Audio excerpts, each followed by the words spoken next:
Thank you. Sure. Ms. Bernard.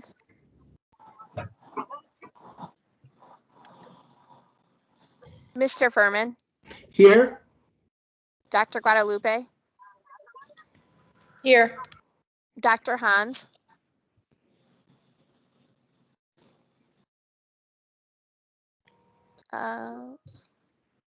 I see she's unmuting. I just can't hear her. Mr. Lindemeyer.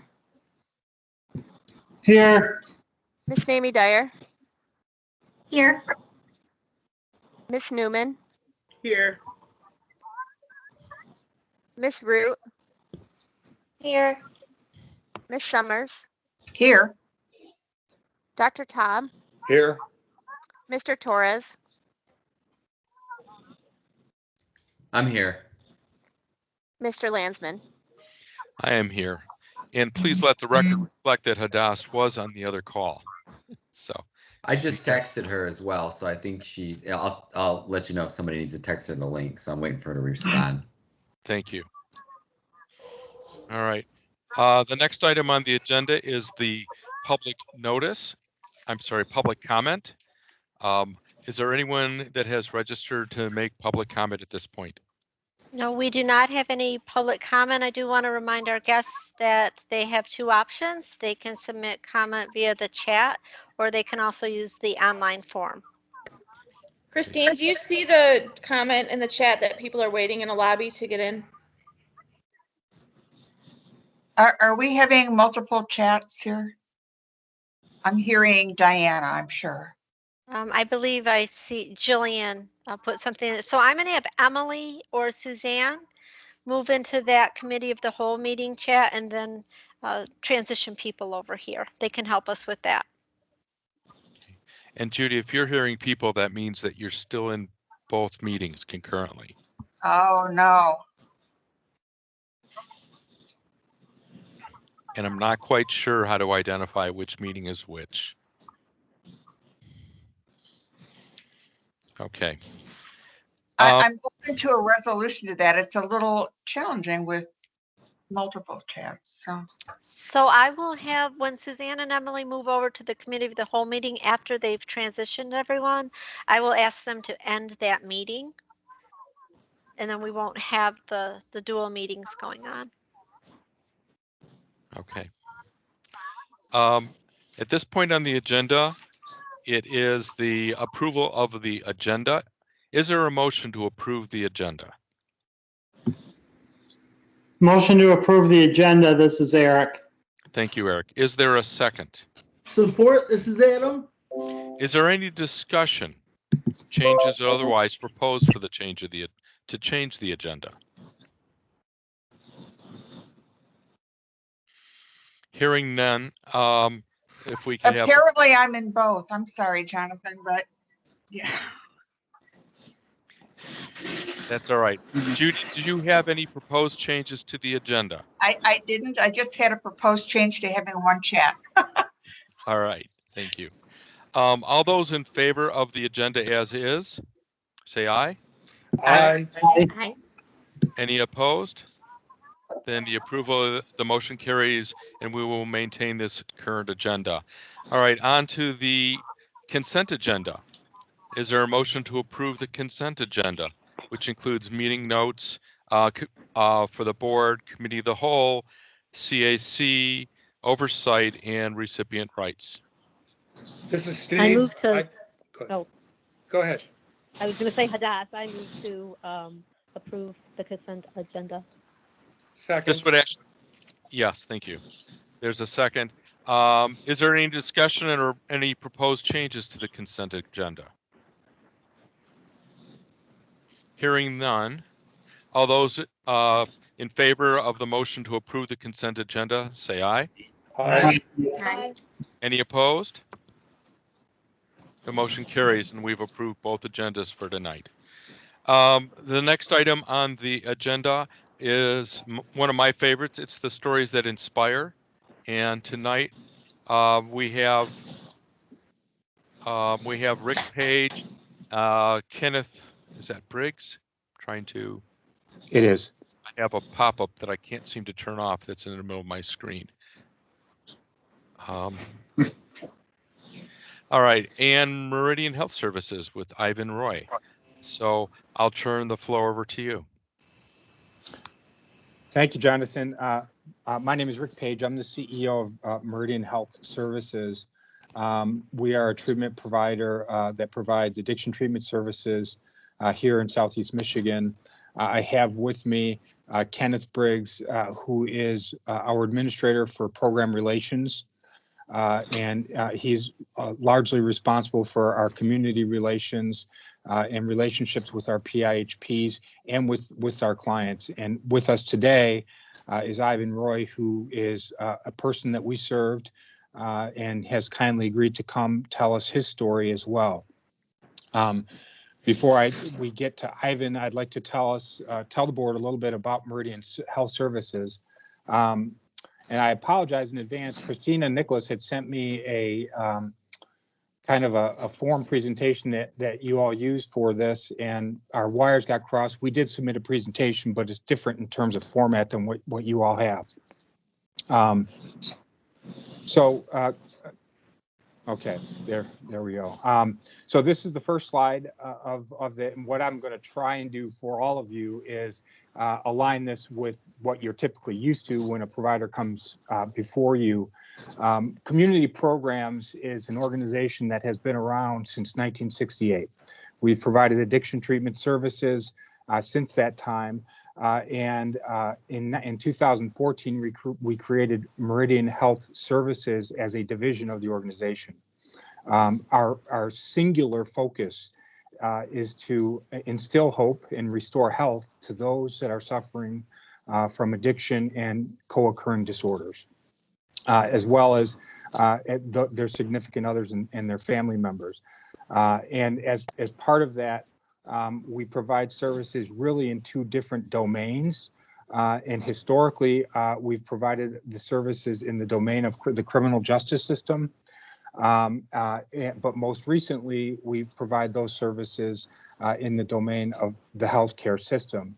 And we approach our treatment, and our treatment philosophy is based on the recognition, which is really, something that wasn't done for decades, but the recognition that alcohol and drug addiction is a chronic disease. It's not an acute disease that comes and goes. It's a chronic disease. And that recovery is a new way of living that starts through comprehensive, individualized, evidence-based treatment and continues through long-term care and support. We approach treatment through a wellness perspective, working with the mind, the body, and the spirit as key components of learning how to live a healthy lifestyle. In fiscal year 2019, our clinical staff treated over 6,000 individuals. Roughly a third of those came from Oakland Community Health Network and persons served by your network.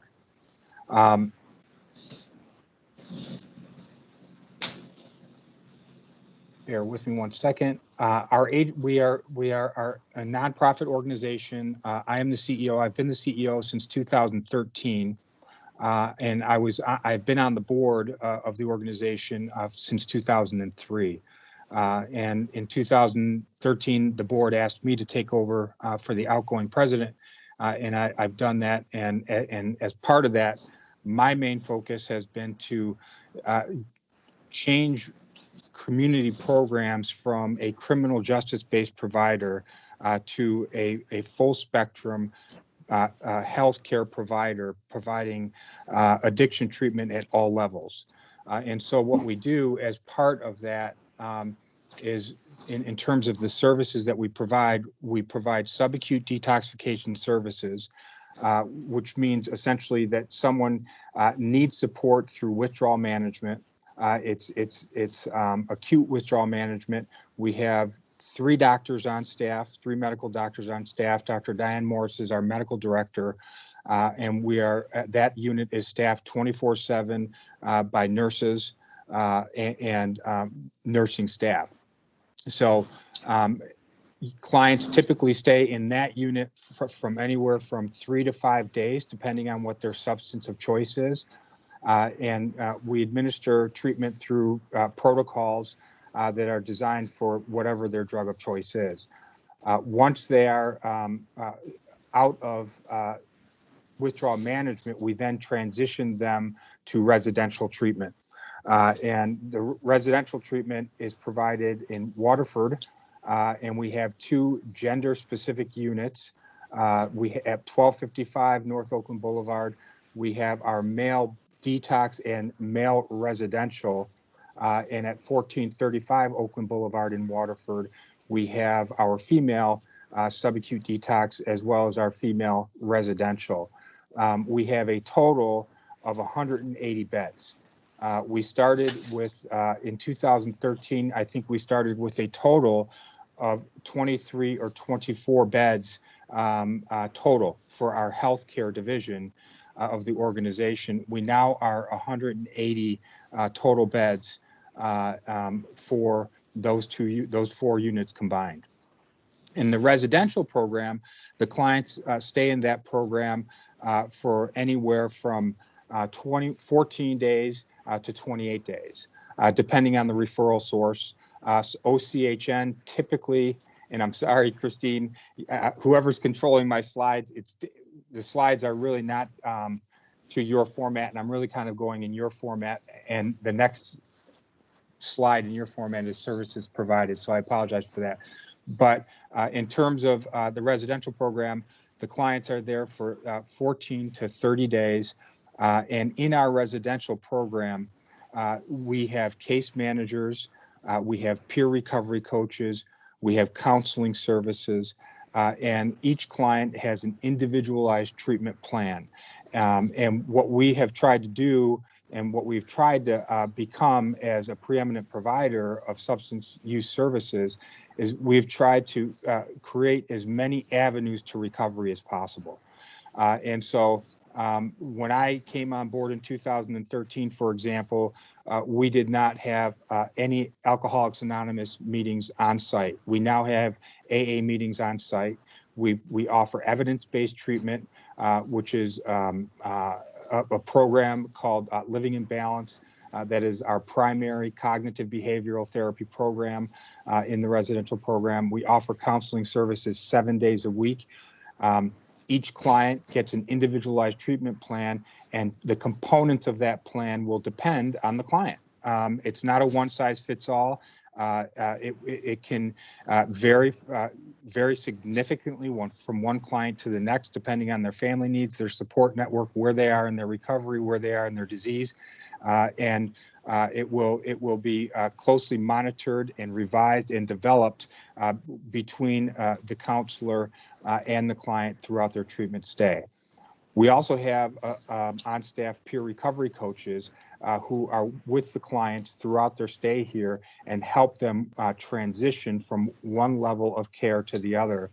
And for anybody that knows anything about substance use treatment, the areas where you see the biggest drop-offs in treatment or people that leave treatment is between transfers from one level to another, and the biggest is from residential to outpatient.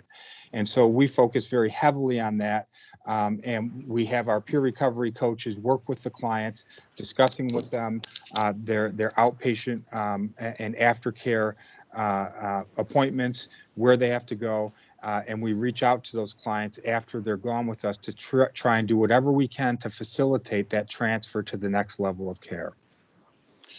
In our outpatient program, we pick up where residential program leaves off.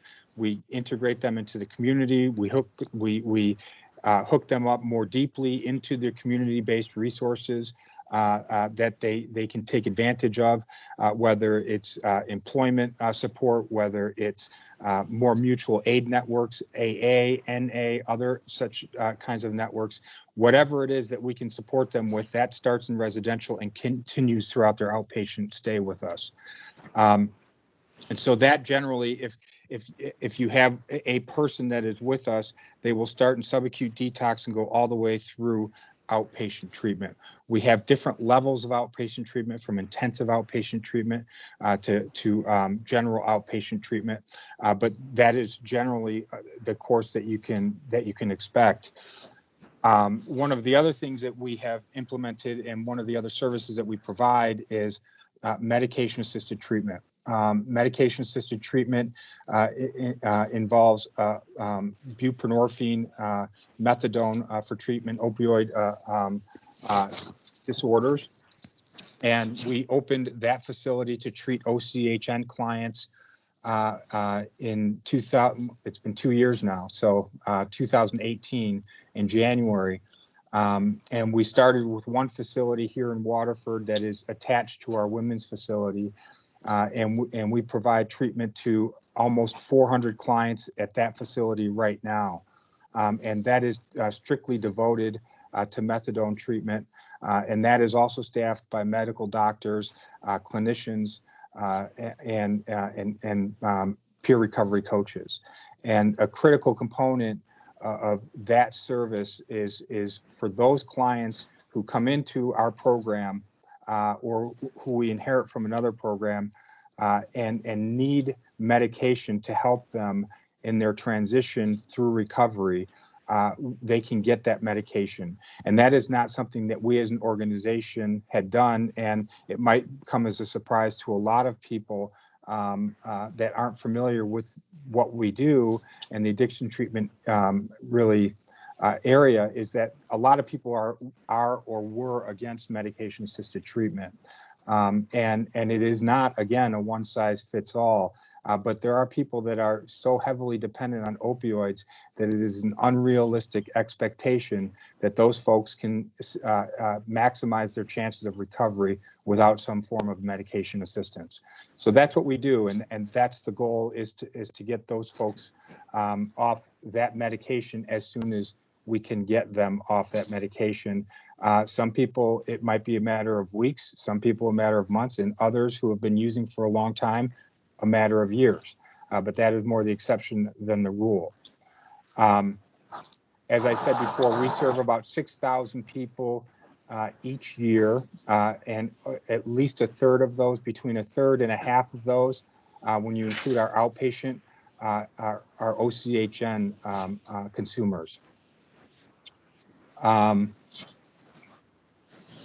We have locations. Oh yeah, thank you for putting the pictures up. We might as well do this now. Our accommodations in Waterford, and you can just slide through these. You can just click through these slides. We've invested millions of dollars into our facilities since we've opened them. And our goal for the facilities is to make them as welcoming as possible, to make every client feel like they're in their home or in a home where they can focus on being safe, being secure, and really focus on their recovery. Our women's facility, we just renovated last year and completely closed the facility down for 6 months and gutted it and renovated it. Our men's facility, we did the same thing in 2014. It's a constant battle to keep it up, but we continuously invest in it to make sure that it maintains the same level of welcomeness or welcoming atmosphere that it had when we initially opened it.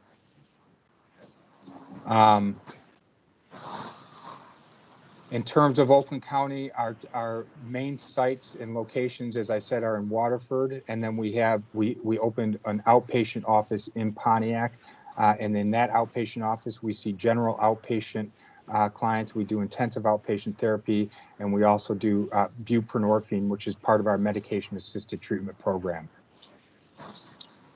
We are very actively involved in the community.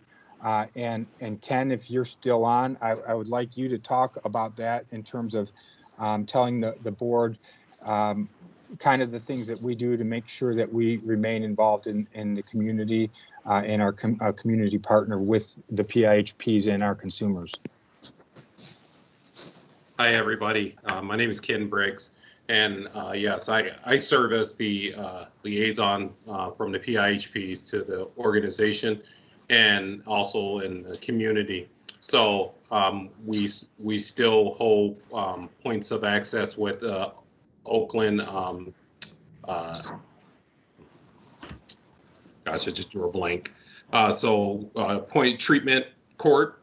We also do naloxone in the community.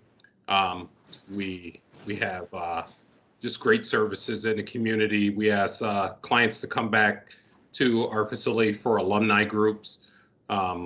We reach out, periodically with our website design as well as our chat boxes with clients. And to tell you, we have a robust service all over the state of Michigan that we serve, and we have really special relationships. And one of the special relationships that I have gained through this, when I was formerly a counselor in our criminal justice program, and also moved on to treatment court, was the individual that we have on the screen with us by the name of Ivan Roy. He was an individual that came inside of our treatment facility. He doesn't mind me saying this. That was, he showed you his real feelings with that, with his experience inside of treatment. So I don't believe that has ever been anybody that I've ever treated that has went from one extreme to the other extreme, but the personality that he was, that he showed you all the difficult points that needed to be fixed inside of his life. And now he has fixed all those difficult points. When he came into the facility, he could talk to you about all the difficult things that he had going on as far as, criminal activity, as well as mental health issues. And all those things had to be taken care of while he was in treatment. And we were able to put all those pieces together to create such a beautiful, functioning young man.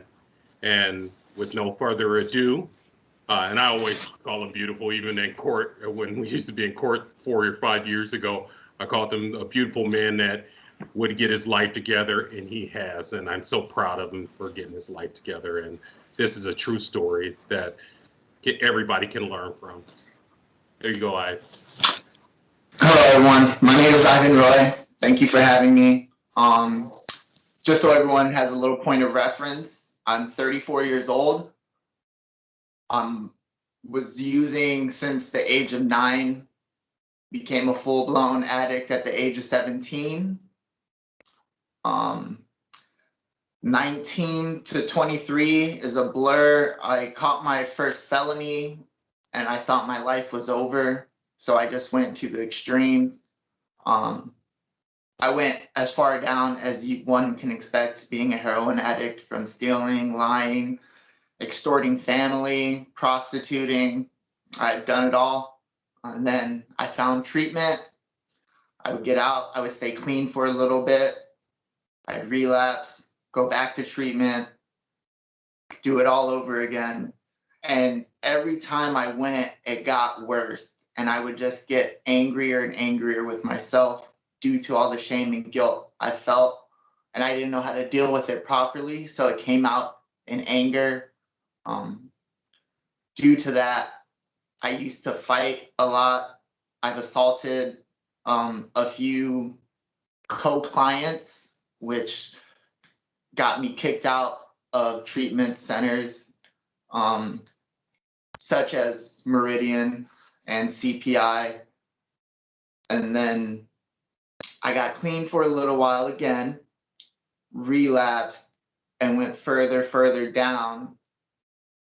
I was on probation. I violated my probation, and I was about to go to prison. I bonded out, but I was about to go to prison. So I ran, and I was so desperate. I said, I'm just gonna do dope until I die or they catch me. And fortunately, they caught me. And that brought me to the ATC program, where I got reacquainted with Mr. Briggs. But even then, it took me a while to get my wheels going.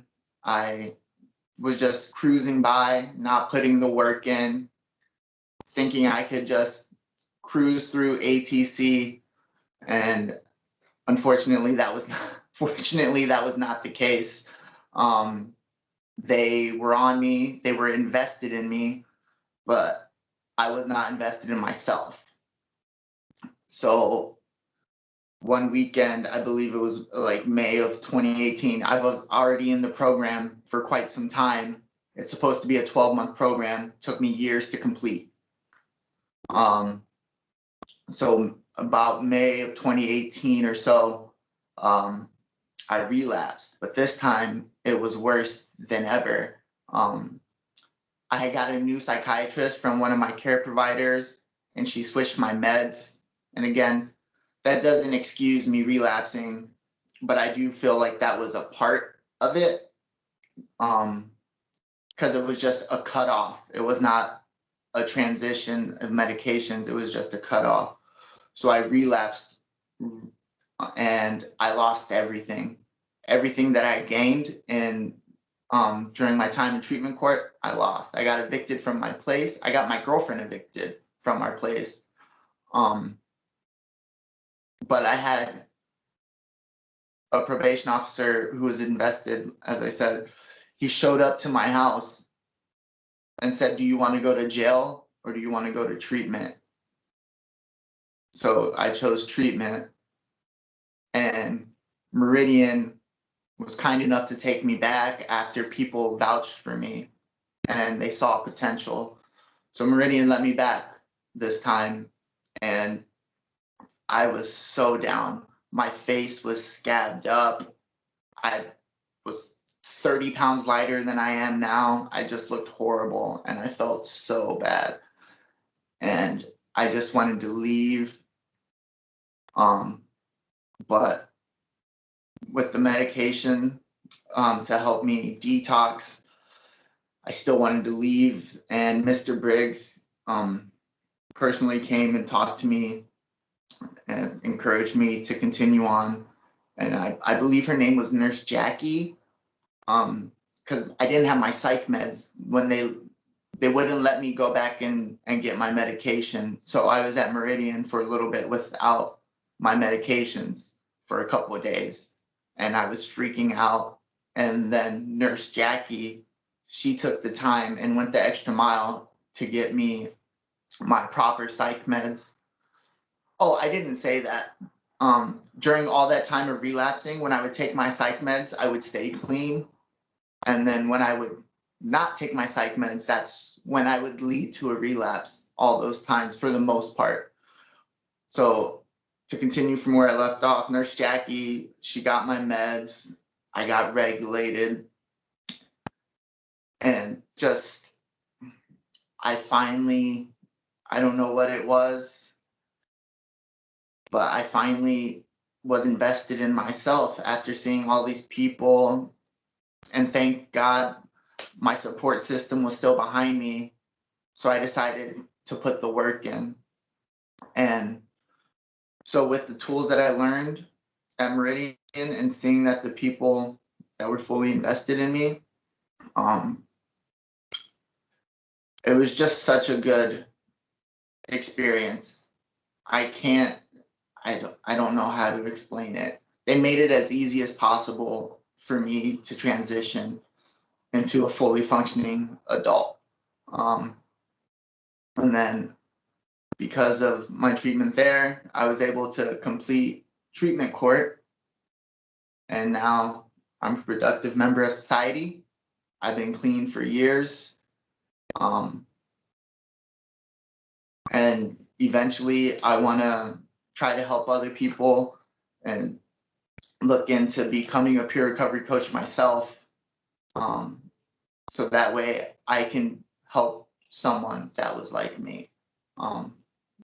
That's ultimately my goal. I don't know. I don't know if there's anything else I can say about that place or about my experience, but thank you for having me and for listening. All right. Thank you. Ivan, thank you very much. Rick, you have more to present, or we're at Q&A? No, I think we're at Q&A. Again, I apologize for not having the slides, consistent with your format. I hope you got a pretty good understanding of what we do as an organization, and Ken selling himself very short in terms of what he does in the community. I mean, he has made sure that all of our managers, every member of our management team has to be engaged in some kind of community effort. So we have members of our management that are on the Alliance, our board members of the Alliance of Coalitions for Healthy Communities. We're involved in FAN. We provide trainings to the OCHN provider network. In fact, Ken just provided a major training in Region 10 and wants to do that in the OCHN region about implicit bias. We had over 700 people attend that training at no charge to them. So it's something that we are very committed to, as well as the people that we serve. And we incorporate our client feedback in every stage of what we do through interviews with them about how we're doing, customer satisfaction surveys in terms of how we're doing, and anything that they can tell us in terms of how to do our job better. All right, thank you. Are there any questions or comments from board members? I had a question and comment.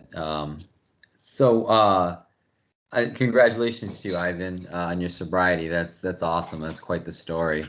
I think that your thoughts of going into peer recovery would be a great asset to the recovery community with all that you've been through and accomplished. One of my questions was about so it sounds like you guys do work with specialty court programs. Could you tell me more about that? It sounds like some of the clients are court ordered, correct? To be in the residential program or the outpatient as well, I'm assuming. Yep. Yeah. Ken, you want to handle that? Yeah, I sit on the, actually, I was in court today. I sit on the treatment court, Oakland County's treatment. Okay. And we serve over, I think it's right now, we have 140 individual men and women on the court. So anytime we even have a program where we accept individuals even for short stays, and we call it a relapse recovery weekend. So individuals are able to come and so if they're working and they have a little slip, but they can't go into, a full-blown treatment setting, we're able to take them inside of treatment court. So we also serve all the local district courts. They send them for local district.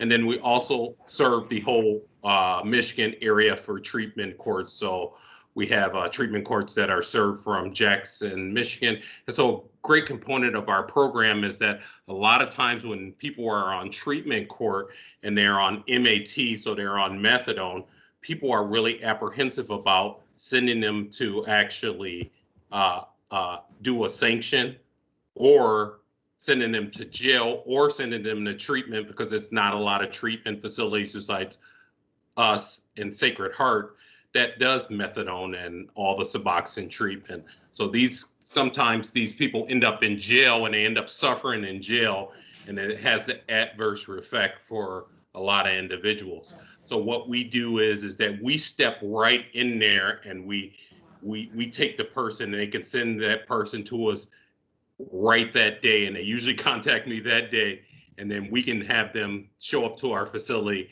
and start dosing that day. So we also have a link to Oakland County Access Center. So when the person is falling down, and sometimes clients aren't 100% forthcoming when it comes to telling how much drugs they've been using over there, and a probation officer might have a different story of how many tests that they failed or whatever. So we can actually weave through the process in Oakland County and not have all the apprehensive barriers that comes into that stop people from actually getting the treatment that they need at the time that they need it. So right there on the spot and moving them right into treatment.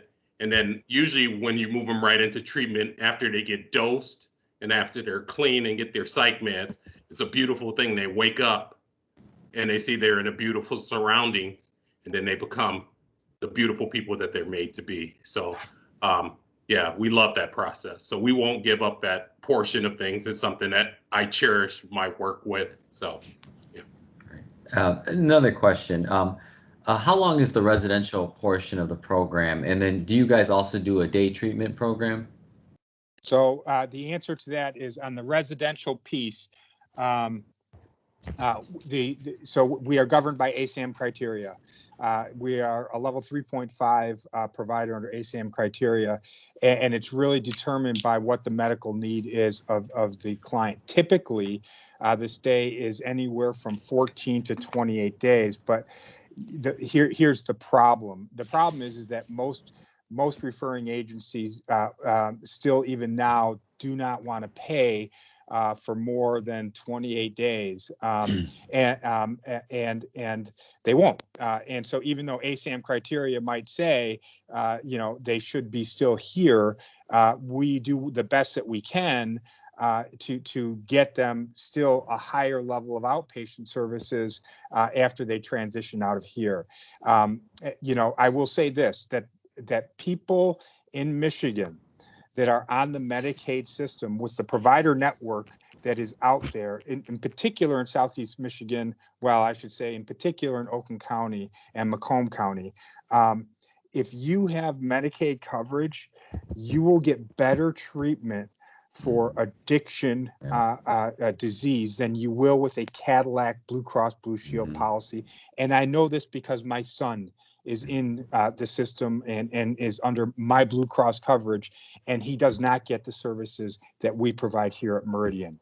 And I have to pay out of pocket for those services. So it's a terrible thing until the insurance companies come around to what the community-based PIHPs are trying to accomplish, which is take on the risk and not avoid the risk. And then the day treatment, do you guys do? No, so the partial hospitalization, we do not do. Okay. Partial hospitalization. So, but that is something that we're always willing to look at. Okay. And then just to Ivan, yeah, great, story of recovery, and that is awesome. And there is, and you guys probably have already told him about this, or I know Kenneth probably knows about the Michigan Association of Treatment Courts conference every year, and I know that they are going to have their conference partially virtual and hybrid.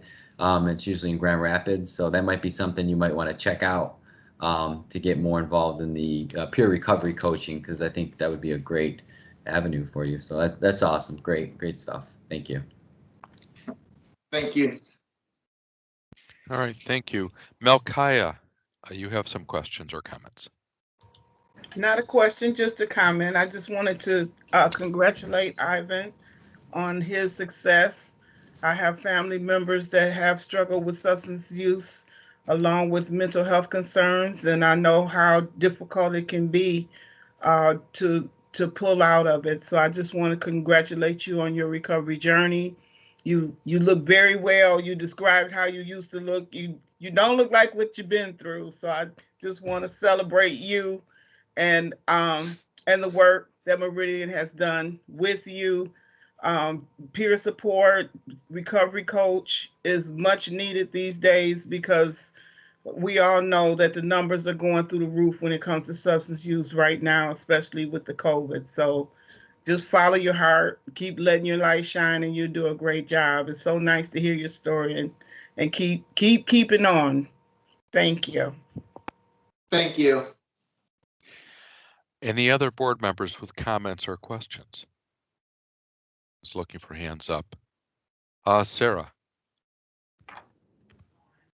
Thanks. Yeah, I just wanted to thank you, Ivan, for sharing your story, and congratulations to you, and exciting to hear that you want to move forward helping others. So I think that's, coming in front of all of us, sharing the story can sometimes be difficult, and you're, putting yourself out there, and we appreciate hearing that. And to the folks from Meridian, thank you very much. I think it's always great to learn more about the programs that are out there and the great work that's being done in the county. So thank you.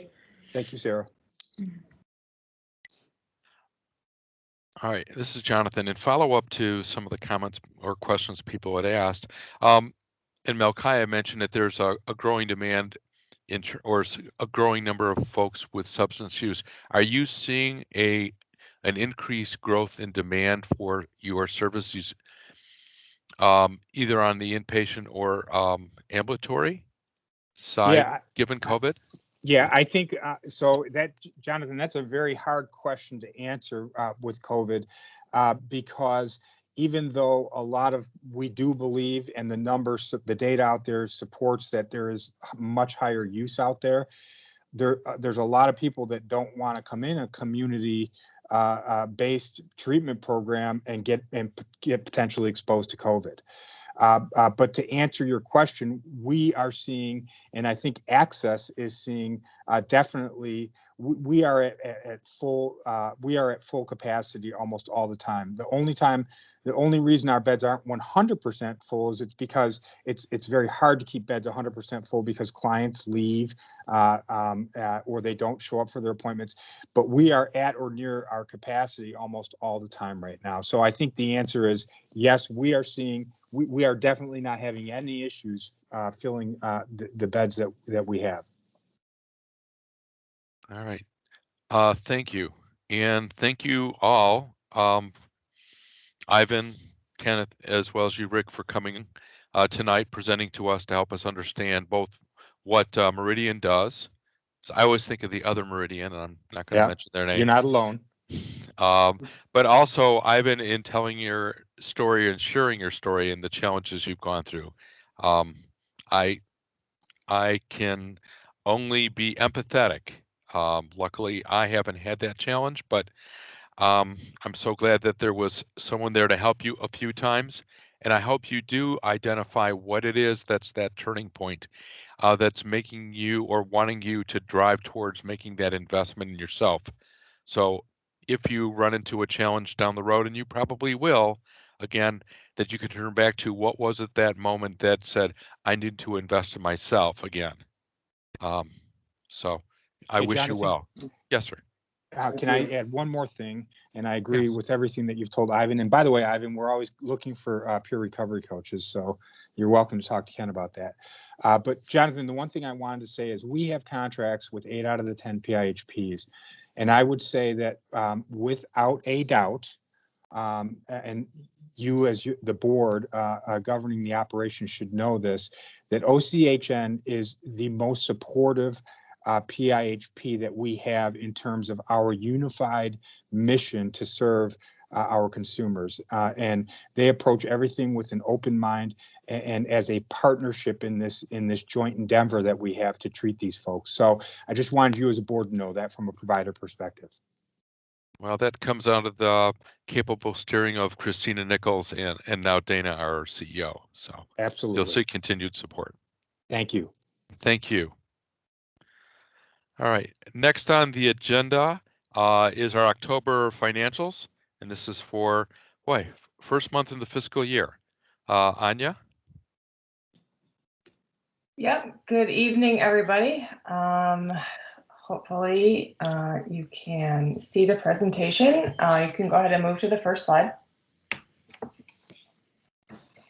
So this chart looks a little funny because we're in the first month of the fiscal year. So what you're seeing is October and November revenue, but what you're also seeing, that blue line, is the fiscal year 20 revenue lines. So you can see, what we saw towards the end of last year, and with COVID, the eligibility trends going up and the $2 increases on that blue line. But what you can see here in October, starting this fiscal year, which then ties to my next agenda item, Budget Amendment 1, you can see that revenue has gone up compared to last fiscal year, even with the increase in eligibility. So that's definitely good news for us. And then you can see, even though we're talking about October, you can see November, the slight spike there is related to that $2 increase for the first quarter of fiscal year 20. So moving on to the next slide. So as we've been talking about a lot lately, the eligibility trend continues to increase. And the reason you see right now the September numbers being higher than the October numbers is that retro eligibility now goes back 6 months. So every month we now collect additional eligibles for the prior month. So as we go through the year, you'll continually see that blue line increasing until we start to see a change in the eligibility, which I suspect won't be for a while. Next slide, please. So this particular slide compares October of 2019 through September of 2020. So as you can see, our cash and investments has gone down a bit, and that's really just a timing thing. When we did a pay cycle versus when we did not. Receivables is almost exactly the same as the prior month. Other assets hasn't changed much, and then capital assets you see change only due to depreciation. So moving on to expenses. I'm sorry, liabilities. So vendor payables, and so this is why you saw that cash and more liquid assets were down a bit in October, was really just because you can see we had a payment right before this snapshot was taken. So vendor payments are down compared to the prior month. And this stuff is still going to change a little bit as we go through our year-end process and finalize fiscal year 20. You'll see some of these things changing going forward because any outstanding liabilities or accruals will be done as we go through our year-end process and audit. Due to state, not much different from last month. Employee payables, not much different. And then finally, long-term debt, again, just goes down related to any payments made on, say, the Resource and Crisis Center or any of our group homes that we own. Moving on to the next slide. So what you can see on this one is this one compares our net position from October 1 of 2019 compared to October 31st of 2020. So you can see total net assets is slightly down from that time period. Total liabilities, again, down quite a bit. Again, that's just that whole payment timing issue. So as you can see, though, our net position has gone up significantly by roughly $9 million. So that's a good look for us for this particular month. Next slide, please. So revenues, October, comparing October of last year to October of this year, what you're looking at is you can see that significant increase in Medicaid revenue, which is primarily due to eligibility, but also due to the slight increase in rates that we are seeing this fiscal year. General fund is almost exactly the same. County funds remains consistent, and then all other is down right now, but you'll see that one fluctuate. That's not typically on an even 12-month payment cycle. Next slide, please. So expenses, you can see expenses compared to this time last year are down just slightly. You can see provider network expenses are down. So again, that's a lot of that's going to be just fluctuations right now as we're in that first month of the fiscal year. You're going to see some of that looking a little off, but as we go through the next few months, you'll see some of that stuff start to level out. Grants, not terribly off. Again, we had some that have expired going from last year to this year, and then all other is roughly the same within a few hundred, or within $20,000 or $30,000 as well. Next slide. So our total revenue compared to last fiscal year is up by just over $3 million. Total expenses are down by just under 5. And so total net income compared to this time last year is up significantly compared to last fiscal year. So many of these you'll also notice we have not added budget amendment number 1 because that has not officially been approved by the board yet. So once that's added, some of these will look a little more close to what we expect for this fiscal year. Next slide. So this slide is consistent every month. I don't know if this is something you continue to want to see, but it speaks to the amounts paid to our highest 15 providers. And the next slide speaks to what each of those providers does in our network. So with that, I can take any questions. Are there any questions from the board or comments? I have a question. It's Hadass. Please, Hadass. Okay, so on the top 15 providers and contractors, I'm looking on 506. Hopefully, I'm looking at the right thing. It seems to me it's a little different this time, unless I just never noticed.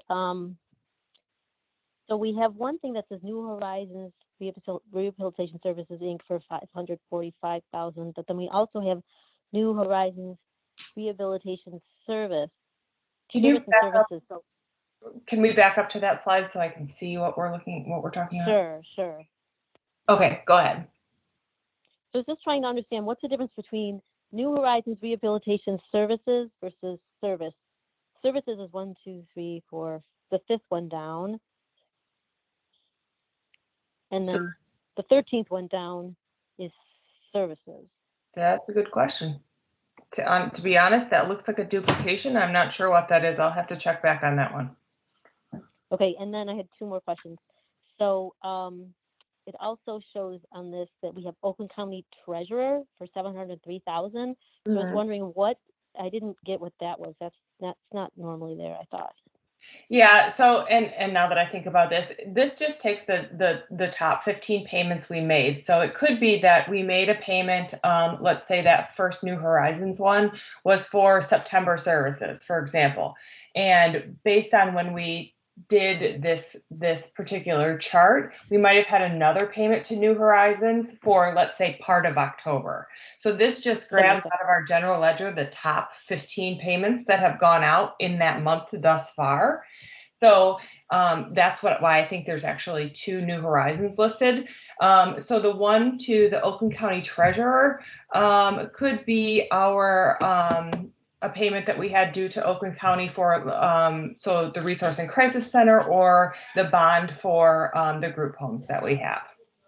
So both of those bonds are through Oakland County. Okay, because that's what I was wondering, what we were paying the treasurer for, because I hadn't actually ever seen that listed. Yep. It kind of explains it. I want to say we only pay the bond payment annually, so that my guess is that one is related to the bonds on the group home or the Resource Center payment. Okay. And what's the SOM-IPA tax for $605,000? So that's a state of Michigan tax we pay. So that's the Medicaid claims tax we pay. So that one is specific to the amount of revenue we get in. We have to pay, I think it's 1.5 or 1.4% IPA tax. Okay. All right. And then Community Programs Inc.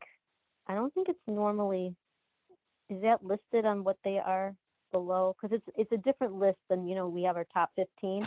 I mean, I really like this. I think it would be great if we're going to show different, the cost that we sent, this year, the top 15, and you could define who they are below so we could maybe get to know them more too, besides the top 15. So based on how this one is playing out and how the financials look this month, the timing is slightly different than your typical list you see, because based on what I'm seeing here, we haven't paid some of the larger providers that you would typically see. So that's why it's grabbing some of those smaller providers, because for that time period, these were actually the largest of the 15, the top 15 payments. So there's some pretty big providers that I'm not seeing in here, which just means those providers had not been paid yet when this was run. Right. No, I completely understand. And actually, I like that. I just was wondering if we do this, or if you continue doing this, that you could perhaps give the definition of the small provider, who they are, what they do, so we can also learn who they are and what they do. Yeah, this is honestly the first time I've seen it not be those 15 consistent providers. So I'll have to check into why that, how that got pulled that way. Could be. Yeah. No, I agree. I'm glad that it's changed. Like you're saying, should we keep doing that? And and I think if you can change it, that'd be great too. And just continue to educate us. It's fabulous. Thank you. That was my only question. Yep. Thank you. Are there any other questions or comments from other board members? All right. I have a couple of questions for you. You mentioned, Anya, you mentioned about retro enrollments, and normally we don't get retro enrollments, or we're not allowed. The state doesn't pay us for that. Is this under COVID now that's a temporary measure? Nope, that changed back in the beginning of fiscal year 20. They changed to a 6-month retro eligibility, which for the couple of prior years before that, maybe 4, they had done away with that. But the reality is that didn't work that well, because then the actuary had to include a rate adjustment to account for that, which at least I felt like didn't necessarily represent what we would have gotten with the retro eligible capitation payments. So this is an easier way for them to manage that without having to go back to those folks and re-estimate what they're underpaying us. If you Well, will. No longer has to be in the rate certification. It's now actually based on when people become eligible, which is a more accurate reflection of the money we should be receiving. All right, thank you. The second question I have has to do with the $2 direct service rate. And I wasn't sure if that's reflected in these numbers or how they might be reflected in some of the graphs that you had, if at all, or is that number, even though it's a big to most direct workers, $2 an hour, it's a pretty small number compared to our budget. It is. And so the way that we have chosen to reimburse providers for that is basically they report it on their financial status report the month after they incurred it, and then we reimburse it then. So because we are looking at October, you likely would not see October expenses for that. You'll see that more in November. So there's a bit of a lag in that. And the reason we did that was to make sure we were most accurately reimbursed them for those expenses, because if we were to make estimates, we could be wrong. We could have gotten the number of hours worked wrong. And really the goal is to get that money to them accurately. So that's the way we chose to work it through with the provider network. All right. So we're pulling that from OCHN with what they're reporting?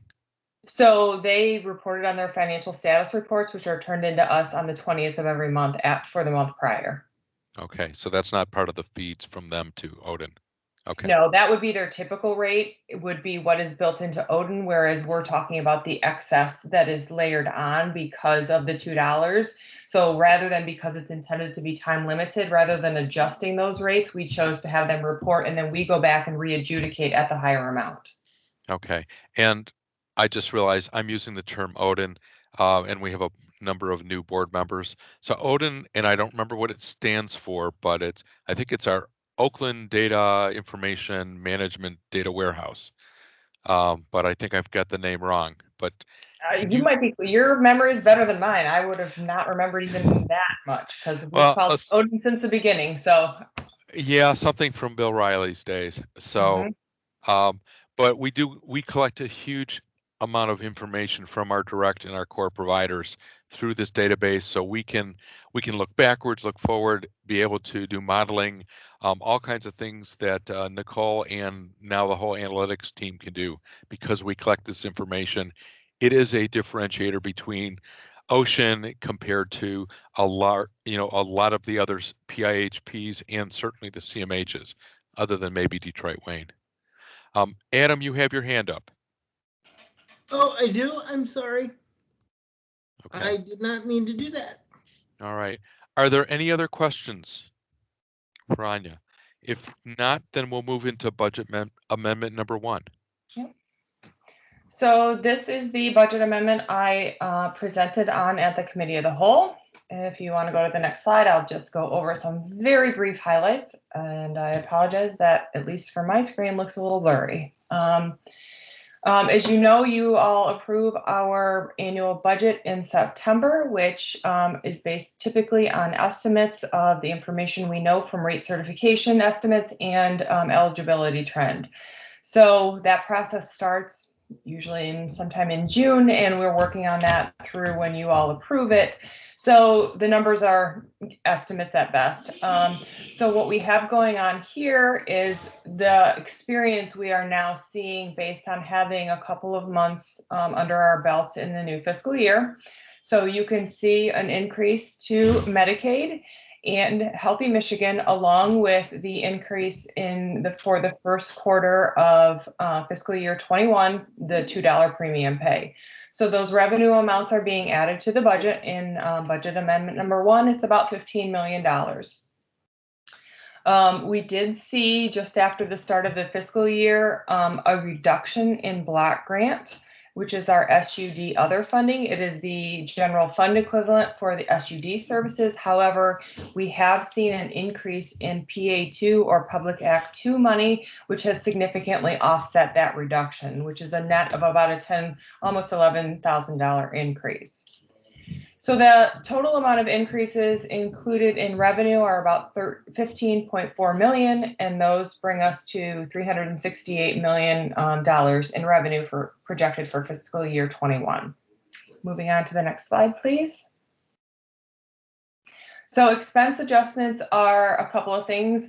The administrative adjustments related to the medical director and our chief legal counsel.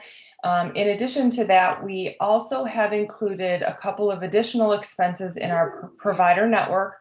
One being the intent to continue the $2 increase for the provider network into the second quarter of fiscal year 21. And remember, that is not currently funded by the state outside of our normal capitation, but because we have the funding available, we think it is the right thing to do for the network at this time during the pandemic to continue that, regardless of whether the state does or not.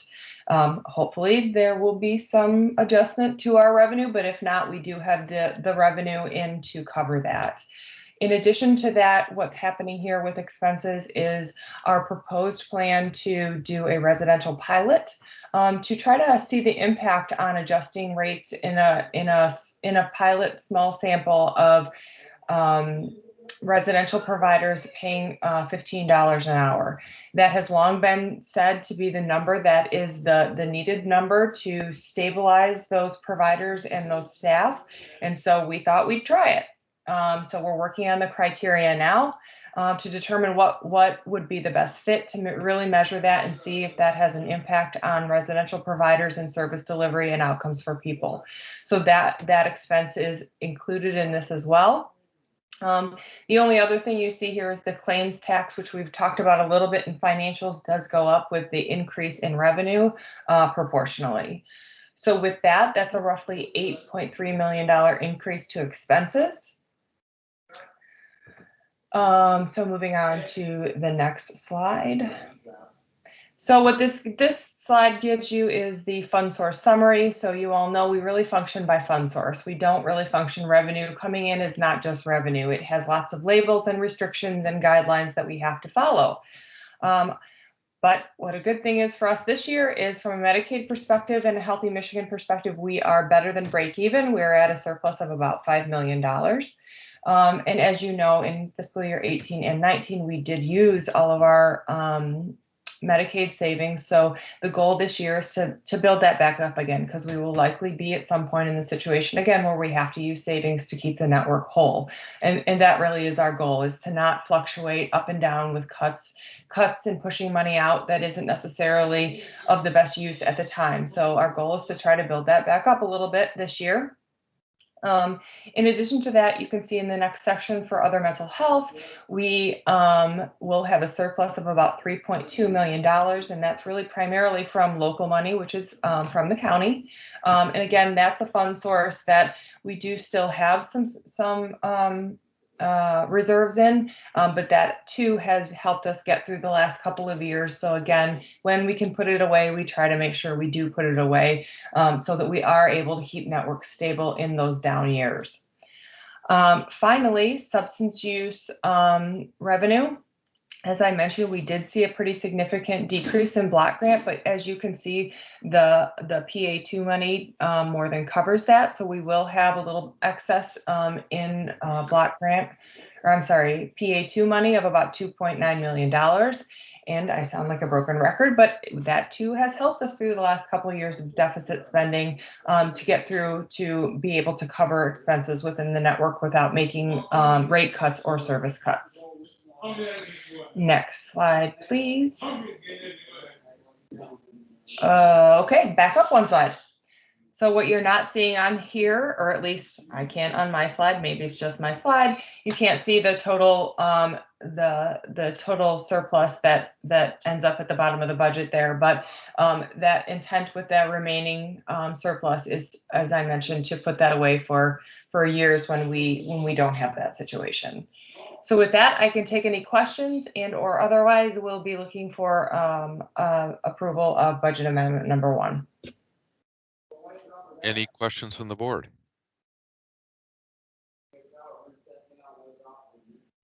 Yes, John Paul.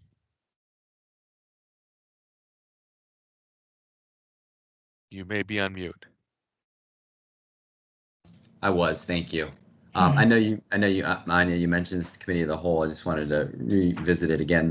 So the PA2 money, we're seeing an increase in that, but a decrease in the block grant, but we're having a net gain though, correct? Then when you put them together, and the PA2 fund is more flexible, as I understand it, versus the block grant. It is slightly more flexible. It does have restrictions, but they're not quite as specific as block grant.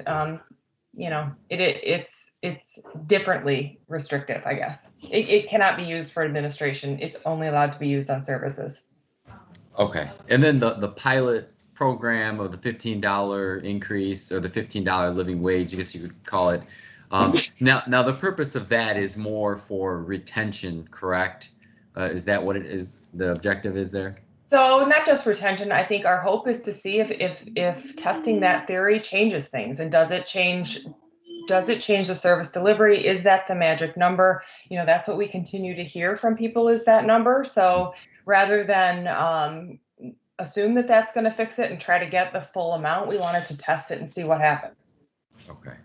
And that's going to be extended to, is there a specific group or pool, or is it, so what does that extend to, that $15? So right now we have in our budget planned for either 10 homes or a collection of providers that equals roughly 10 homes, 10 6-bed homes, but we have requested both the county and the state to pitch in on this. And so if they were able to do that, we would be able to expand the pilot. We didn't necessarily want to commit any more than that from our funds, just because, again, this fiscal year, we really do need to put some money away just because we have spent all of our Medicaid reserves. So we were able to commit a smaller amount and then request both from the county and from the state to participate in that pilot. Okay, excellent. Thank you. Mm-hmm.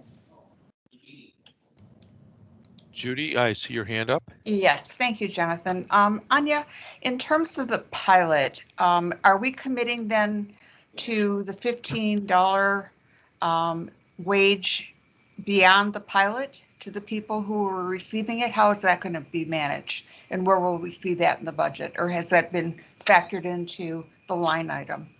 So what's in the budget currently is 6 months worth of those 10 homes. And so that gets us through the end of the fiscal year. So because we don't actually expect to be able to implement this, I apologize, that's my dog making all that noise. We don't expect to be able to implement this until March. So that gives us 6 months of it built into this budget. And then if it were to go on longer, and ideally we would do this for a year to really get good data points and good measurements, we would then build it into next year's budget to continue it for at least 6 months. And then if it looks promising, we can always add the remaining 6 months. So it really depends on what we start to see as of 6 months of what it's looking like. If it looks like a total failure, then we wouldn't necessarily continue it into fiscal year 22, but the amount that's in this budget does get us through fiscal year 21. Okay, I think maybe I wasn't entirely clear. I meant for the individuals who are going to be receiving the $15 an hour wage during the pilot. If the pilot, I'm very optimistic about this, so I hate to add a negative, kind of wrinkle to it. But if it were proven to be not what we need, will those folks still continue to receive $15 an hour? No. So when we roll this out, this will be very specific and very clear that this is a pilot. And if the pilot is successful, then obviously we have some decisions to make on what do we do about that. Do we try to direct enough money to continue this? I mean, it's really, it will be very clear to both the providers and the staff involved in this that this is a pilot that's intended to be for 6 months to a year. And then after that point, we would be evaluating whether it did what we wanted it to, or if we need to reevaluate. So it's kind of the trick with pilots is, it does have to have an end date to where we have to make a decision to either move on or to continue it, or what we want to do. But that's really going to be based on what the data shows and what we can see from what happens. Okay, thank you. Mm-hmm. Thank you. Melchiah. Thank you, Jonathan. First of all, Anya, I thought it was something wrong with my eyes. No. Because I kept seeing something glittering over your head, and I realized you're doing something. I'm like, okay, it's not my eyes. I am wearing glasses, and they are clear. I just wanted to mention that. And you look amazing today. Oh, thank you. It's the filter. It's not me. Oh, no, it's you. It's not the filter. But with all that being said, I'm just curious, when you say success, what are you looking for that's going to determine whether or not this pilot is successful or not? So that's kind of where we're at now. Is now we will start meeting as the group and determine what are the data points that will demonstrate success or failure. What data do we need to collect as baseline? So that's kind of where we're at now. Right now, it's just totally conceptual, and we needed money in the budget to even put time and energy into it. So now it will be working internally, and then moving that discussion with providers and other people to make sure that, okay, what would success look like, and how would we measure that, and making sure that we have the data points to demonstrate success or failure going forward. So we don't actually have all that figured out yet. Right now, it's just the very early stages of saying we want to test this theory and see if this makes a difference. And then going from there is, okay, how will we test that? Okay, so you're saying that that we're going to look at the internally first to make determinations of what success looks like, and then include the providers in that discussion, and not before? So typically what we will do is kind of throw some things at the wall internally, talk through them a little bit, and then propose them for feedback to the providers to see what they think. What did we miss? What can we include? What won't work? So it's typically just a starting point. And when we roll these kind of new initiatives out, is just to throw something at the wall so they have something to react to. Otherwise, it gets a little hairy just in trying to keep things kind of moving in the right direction, just because people, we want to get through what data points we have easy access to, and what are the things that we can look at that are clear, measurable, and documented, that demonstrate, because ideally we would be able to demonstrate to the state that this fixes some things, and then say, okay, now state, pay for this, because this in the long run is better care for people and lower hospital costs, and all of those things that are a little harder to quantify than the things we can very easily pick data points from. Okay, thank you. Yep. Rena, I see that your hand is up. Yes, kind of a follow-up to what Melchiah was asking, Anya. Do you know those criteria that will be developed? Is that something that the board will be able to be involved in, and or something that we would be able to approve in any way? So typically we don't bring those kind of very specific criteria to the board for approval. We tend to run it through both the internal and then external stakeholder groups. I'm sure that at some point we can share what those data points are that we will be measuring, and get feedback if you think there's additional things we should add. But typically what we do is we roll out within our organization and then within the provider network prior to really bringing it to the board, just because from a timing perspective and from an implementation perspective, it starts to get a bit cumbersome and draws it out, because we are working on a specific timeline. Okay, makes sense. Thank you. Any other questions? All right, Anya, hearing none, I have a couple of questions. One of them, with this $15 program, so we are looking at this, while you were calling it a pilot, we're looking at it more like a grant program if we move forward with it, that it's for a limited period of time. Sure. Yep. So that's, I mean, if we were applying for a grant for a program that someone else was funding, we know it's only for that period of time. Yep. Okay, so that makes sense. Recently, I thought I saw something with the state about the minimum wage not going to 12 or $15 because the unemployment rate is at a certain level that under the legislation prevents them from raising it. Do you think that might cause some pushback by the state in terms of sharing in the funding of this? I don't know the answer to that. Okay. I think that my hope is that the state is looking at this pilot as, rather than just continuing to say, this is the problem, give us enough money to cover it all, that we want to test that with a population that we can fund in the short term to see if it really impacts anything. So as much as I would love to have them funded, if they don't, I still think it warrants us pushing forward to see if this changes anything. Because if it doesn't, then we've got to continue to talk about what is the problem with that network and how do we recruit staff and keep them. Okay. Because it's such a novel plan and program, that if you guys just think that it looks like it has merit and you can identify the outcomes, performance, etc., when we get close to going live, it might make sense to bring this up as a topic in the committee of the whole, just so you can brief us on what the speeds and feeds of this program would be. Okay. Just a thought.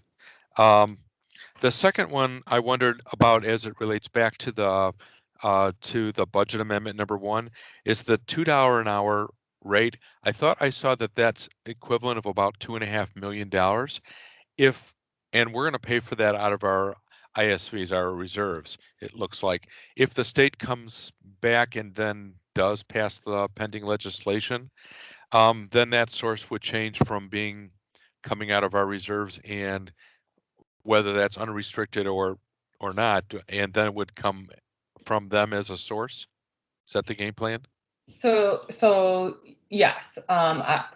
What will happen is if we end up funding it, it does come from our excess revenue in fiscal year 21.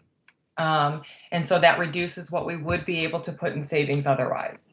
If the state comes back and decides to fund it, then yes, that would increase our revenue and then we would still have the same amount of excess to put into savings this year. Does that make sense, or did I make that worse? No, it makes sense. I just want to make sure I was reading it right, because the source for it didn't really identify where its source was, so I assume it was internal funding. Yeah. And you had said that before. Yeah, so our Medicaid revenue is such this year that we can afford to do it within this year's current budget. So we do think from a network perspective that in order to keep that network moving, because with the unemployment situation and potential extending of unemployment or increasing of unemployment and those types of things really makes it even worse for that network. So to stop the $2 at in a couple of weeks, we think would be detrimental to the people being served by that network. So for us, because we are able to do it within this year's current budget and revenue, we do think it is important to continue that, and then to be able to send that message out tomorrow, once you all approve it, to the network, so that they know that that's going to continue at minimum and through March. All right. So if our surplus, and I'm looking at the page that's up right now where it says 5271218, if we do get the funding from the state, that'll take that up to like 77. Yeah. So what we've calculated thus far is a 3-month stint of this, because there are some significant restrictions on the codes that can be used. Is just under $2 million. So it's like 1.8, somewhere between 1.8 and 1.9 million dollars. So if the state funds us, they may give us more cash than that, but because of the restrictions they've put on it, essentially that's what it amounts to, because we do have to give back any excess. So the downside of the way they've done this is they've put enough restrictions on it that we're going to have to give some of it back, because it's for only very specific codes and in very specific situations. So even if they fund us $5 million, if we only can legitimately pass through based on their rules the $2 million, we have to give that excess back. My hope was that they would in turn say, hey, keep it for the next quarter, but that's not always how it goes. So the cash may be higher than that, but what we would likely do is book a payable back to the state to make that a wash, so it doesn't throw off the way our financials look. Okay, so there's an example of it not just being Medicaid revenue and tied to certain sources and programs, but also specifically down to service types. It does, because the codes that they're allowing for this are specific to direct care staff, which only hit specific types of services and networks. Okay, so not case management or wraparound services. It's just direct care. It was okay. pretty. All right. Well, thank you very much then. Yep. At this point, if there's no other questions, I'd entertain a motion for the budget amendment number 1.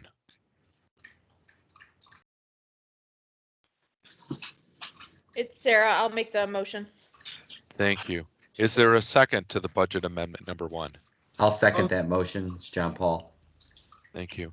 Is there any other discussion on the question? If not, I think we need to have a roll call vote on budget amendments. So if you would, Sheila. Mr. Furman, Yes. Dr. Guadalupe, Yes. Ms. Bernard, Yes. Mr. Torres, Yes. Mr. Lindemeyer, Yes. Miss Namie Dyer, Yes. Miss Root, Yes. Dr. Hans, Yes. Dr. Taub, Yes. Miss Newman, Yes. Miss Summers, Yes. Mr. Landsman. Yes. So it sounds like all yeses, the motion carries unanimously. Thank you. Very much. All right, next item on the board is other business.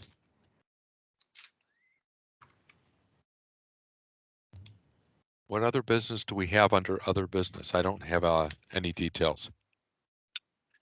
We don't have any. Okay. I just made this. Thank you. Somebody brought something up. All right. Yeah, last month I managed to slip by that one. I remembered. Okay, next item on the agenda are board committee reports. So that would be RRAC, John Paul. Thank you. So I had the opportunity to attend my first Recipients' Rights Advisory Committee meeting virtually on December 3rd. I was welcomed by the committee as the new appointee to the committee. Expressed my pleasure to return back to the committee after being on it 10 years ago. We reviewed the current members on the Recipients' Rights Advisory Committee. We have 14 members and we have 1 vacancy position. We have several board members that will be up for reappointment in 2021. We reviewed the meeting schedule for the 2021 calendar year. The next meeting will be on January 7th at 4 p.m. We had a conversation about guardianship and conservatorships within the probate court and ways the RRAC can help in the education process of petitions in some ways. I was able to share some of my experiences in working in the probate court, and I was asked to give a presentation on guardianships, conservatorships, and court-ordered mental health treatment at the next RRAC meeting on January 7th at 4 p.m. So if anybody's interested, they can come and see that. We also reviewed the goals and recommendations for fiscal year 21. So we looked at some of the goals that have been outlined at we would like to get more out into the community and let people know more about the recipients' rights process. We want to go outside OCHN and do more advocacy within the courts and potentially helping or providing insight into the court process at court hearings. And we want to provide more trainings for RRAC members on important issues such as Kevin's Law, jail diversion, and police trainings. We had an opportunity to have Dan Holloway come speak to us about jail diversion and police trainings. We learned more about jail diversion, We learned more about how mental health, individuals with mental health, substance use, and developmental disabilities can receive services and help when they enter the justice system for misdemeanor nonviolent offenders. We learned more about specialty courts and their success rates and how successes within those court programs can be measured. We also reviewed some of the site review reports for fiscal year 21. And this is my board report for the RRAC committee. Thank you. Thank you very much. Melkaya, yours for the CAC. Thank you, Mr. Landsman. My CAC report for November. The meeting was called to order by the chair, Lois Schulman. Introductions was given by members and guests. The minutes of the September meeting were approved. Under public comment, I believe it's Gwen, the CAC representative from Easter Seals announced her resignation from the committee for personal reasons, and the vice chair of the Easter Seals CAC will be taking her place, and I'm sorry, I neglected to put her name in there. Under new business, it was, we had to elect officers, but before we could do that, we had to make some amendments to our bylaws. Prior to this, voting took place by secret ballot, and it was determined that we needed to make that change to bring our committee more in line with the Open Meetings Act. So after discussion, the vote was taken and amendments to change our bylaws were approved. So the next item was the election of officers for fiscal year 21. Lois Schulman was voted as chair and Glita Vidash was voted as vice chair. I gave my board report early in the meeting due to having to leave to do a presentation for Blue Cross Blue Shield. I did update the CAC on the new slate of officers for the OCHN board. Mr. Jonathan Landsman is chair, Dr. Sarah Guadalupe vice chair, Mr. Adam Furman secretary, and Dr. Guadalupe policy chair, and Mr. Eric Lindemeyer is chair of business ops. The minutes have been provided to the board, so any additional details about what took place in the CAC are available to you. And my report is respectfully submitted. Thank you. Thank you very much for your report. I don't believe there was an oversight policy meeting this last month, but please correct me if I'm wrong, Eric.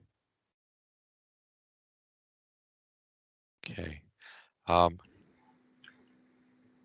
Not sure when the next oversight policy meeting is, so I know they're quarterly. That's about all I can recall. Next on the agenda is the director's report. Dana? Good evening, everybody, and I'm happy to give you my last report of the year. And hopefully you had an opportunity to see that report. And I just wanted to say this year was really unprecedented, and I think we can all agree to that. And probably there's no overuse of that word, but as a result, we had quite a deal to respond to as an organization. And I say because of COVID-19, of course. And our response to the pandemic has been our primary focus throughout the year, and as we continue to provide and manage public mental health services to our provider network. So being responsive was really important to the organization. Even before I came, I have to give the interim CEO, Anya, much credit, and the team she worked with, including Nicole and Diana, for the work and things that they did, as well as the whole entire staff and this board for recognizing the seriousness of COVID and then really stepping up and moving forward to get things done. That included protecting service delivery. That included establishing efforts with our community and provider partners, also exploring innovative strategies to promote health for people. And a lot of our providers responded very, very quickly with providing telehealth. So we wanted it and continue to want and make sure that our most vulnerable citizens continue to receive the services that are greatly needed in our community, and even more as we continue to struggle with the challenges of COVID. So, like I said, a lot of our providers, and this is part of our achievement as an organization, as in a community, quickly transformed and provided telehealth services. We also supported our providers as much as possible. And as you heard earlier from Anya, we're taking steps to continue to look at how we can provide a fair wage for our direct care professionals. That's very critical. We also looked at providing PPE to our service providers, and I give great kudos to our internal teams of volunteer staff that actually took PPE to our providers network throughout Oakland County. The other things that we did is that we secured beds at Pontiac General Hospital and local hotel facilities. This was for the people we serve who tested positive for COVID, as well as staff members who are working with the people we serve, so that they would have a safe place to stay, so that they would put themselves or their families in danger with contacting this disease or this virus, I'm sorry. So the other great thing, I think was a great thing, is that I joined the OCHN family. And, you know, I really think that we did such a phenomenal job of locking arms with the community and the work family. It really demonstrates how committed this organization is, this board is, and the staff are to providing those services. So part of giving my last report, I really wanted to focus on some of the accomplishments. I know it's been a tough year for us, but I really just wanted to give a high-level overview of some of the great things. So as we look forward to 2021, we know we're looking at a vaccine, which is we're hoping to be distributed very soon. And hopefully you all have had an opportunity to hear from one of our partners, Dr. Hamadi of Honors Healthcare. He actually is presenting additional information on the vaccine. I believe it's tomorrow, and I'll get confirmation on that. But also we need to encourage each other and continue to support wearing masks, practicing physical distancing, and doing our part to keep each other safe as we continue to battle this virus and wait for the vaccine to come. The other things I wanted to highlight have to do with the number of people we actually served in 2020. And actually up until December 11th, we served over 20,296 people. And that's unduplicated count of people that we served. And already in my report, I'm looking at numbers that tell us we are in line to actually serve more people this year, because we know more people are coming and requesting services from us. So traditionally, OCHN serves about 23,000 people in the community with over 300 service providers across the county. And of course, I think you all know that we serve people with intellectual or developmental disabilities, serious mental illness or mental health challenges, and substance use disorder. And we primarily serve people who are Medicaid. Well, the great thing, and I'll talk a little bit about this in my report, is that we're having programs now where we are also able to serve the uninsured, or what we consider payment for services who are underinsured or uninsured using general funds, but we also have some other options as well. And we'll focus more on those this year. So we continue to look at our mission to inspire hope, empower people, and strengthen communities. And part of that commitment includes making sure we have a valuable system that's accessible for the people we value in our community. And so one of the great things that we would like to do, and this is not in my report, but just as a side note, I'm working with our team to get cards and information out there so that as board members and as members of this community, when we go places, we can give out cards that tell people how to access our services, and especially how to access crisis services. So as you see from the numbers in my report, that's very important because the numbers are growing. And as of 12/11, we've served over, like I said, 20,296 people. But through telehealth alone, we've served 16,026 people. We've had non-emergency calls for service, which included 28,986 people in 2020. And I also received crisis calls that total over 50,000 calls. And that count is as of November 30th. So that count grows as we move into the new year.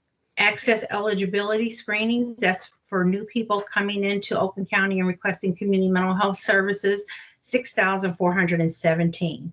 So I'm not going to read my report because I know it's really critical to highlight some of the other things, and the information is included for your review. But I did, again, want to focus on how we responded to COVID. And I think it's very critical that you all know that our team has really been sought out for the way that we've responded to COVID in terms of our provider stability plan, ensuring that our providers are financially stable during this pandemic, retention of direct care or service support professionals. We've made efforts to do that, along with working with the state and the funds that are available, as Anya focused on. Sorry, Anya. Health and safety for our staff that are providing face-to-face services through making sure that we have PPE. And then also making sure that people, when it's safe to, receive those ongoing face-to-face services and support. And we know how important that is, because telehealth is a great venue or way to receive services, but many people still require that face-to-face and human contact. So as I said earlier, 40 of our staff at OCHN actually volunteered, used their own vehicles to distribute PPE to over 300 providers. We're really proud of that. And we call them the OCHN's PPE Volunteer Brigade. And I cannot take credit for that term. That is definitely a Christine Burke term for sure. But in that initiative, we were passing out masks, gloves, gowns, face shields, and hand sanitizer and disinfectant. So every quarter, there is an assembly set up, and I have to call out to and give credit to our facilities staff and that team, because they were a vital part of making sure that those cars were filled with the supplies, and our staff were going out to deliver those supplies. So I really appreciate that, because that is not something that they had to do. They really stepped up to do that. And also we provided 1,150 tablets to people in the community who were receiving services, which would ensure that they had a means for getting telehealth, but also making sure that they had a year's worth of prepaid Wi-Fi so that they can actually access that service. And we didn't do that on our own. We actually received CARES funding through the county and through the state to do that. And so that's something we're extremely proud of. And I talked about last month, just moving forward into some of our new programs, the behavioral health homes that we're setting up, and we actually have the highest number of enrollees in the state compared to other PIHPs. So we have more than half of the actual number of enrollees in that new program. So that's really positive for us. We also are involved and were selected to participate in the MyCal Crisis and Access Line with the state. We're one of 2 regions that were chosen for that pilot. And that will be a statewide crisis line for the entire state of Michigan. So we're involved in that as well. And then the other thing that we did in terms of community outreach is that we looked at our direct support professionals, and we really want to change the terminology because of the value of the work that these individuals provide and serve in the community. So I know we hear a lot about direct care workers, but for us, we really wanted to create a work title that was show the value of what they do. So we call it direct support professionals, which, you know, it's quite a shift for some, even for me to say it sometimes, but I think it's important that we place the value that those individuals bring to the community that allows people to actually live in the community and receive the services and supports in their homes.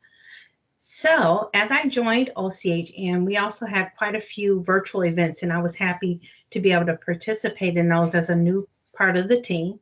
I did miss the Minority Mental Health Awareness Month and the 3rd annual Got Your 6 Veterans event, but I was happy to be able to actively participate in the Your Voice, Your Value conference with people we serve, the Rights Conference for people we serve, as well as the viewing of Ernie and Joe Crisis Cops. So hopefully some of you got an opportunity to see that as well. And then we also had in-person events prior to COVID, of course. That was the Ability Awareness Celebration, and actually passed out 150 mental health substance use resource kits in the community on Opiate Awareness Day. So just to slow it down a little bit, internally, we continue to work on diversity, equity, and inclusion. And as promised, we actually conducted a survey with our staff, and we are in the process of reviewing that survey and actually sharing those results internally and developing the action plan. So it's not just something we want to talk about and train on and have information sessions. We are actively coming up with ways to ensure that we have a diverse and equitable and inclusive work environment. The other things that we are involved in include justice.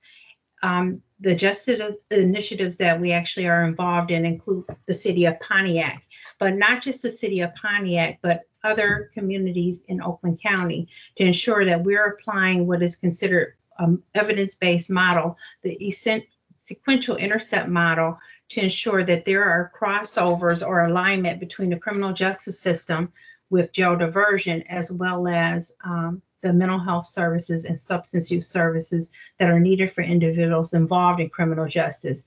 And that includes prevention and so that people don't reoffend or are frequent returners to the jail system. Excuse me.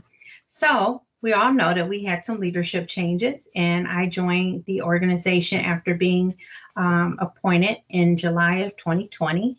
And so I'm happy to say this is my 5th month, and I'm very excited still to be here and to work with you all. Nicole Lawson was actually promoted prior to my coming onto the organization as a Deputy Executive Director and COO. And just recently we added Kalana Ali as our Chief Legal Officer. We also have 3 new board members this year: Eric Lindemeyer, Rena Nami Dyer, and Christina Root. So we welcomed all of you. And then finally, we had our board elections, I believe in October. Well, actually November, I'm sorry. And so we have Jonathan Lasman as our chair, Dr. Sarah Guadalupe as our vice chair, and Adam Fairman as our secretary. So we've been quite busy, and the COVID can't really stop us as much as we've been up against some challenges. And one of the other accomplishments I wanted to note in my report too, as we end the year, is NCQA.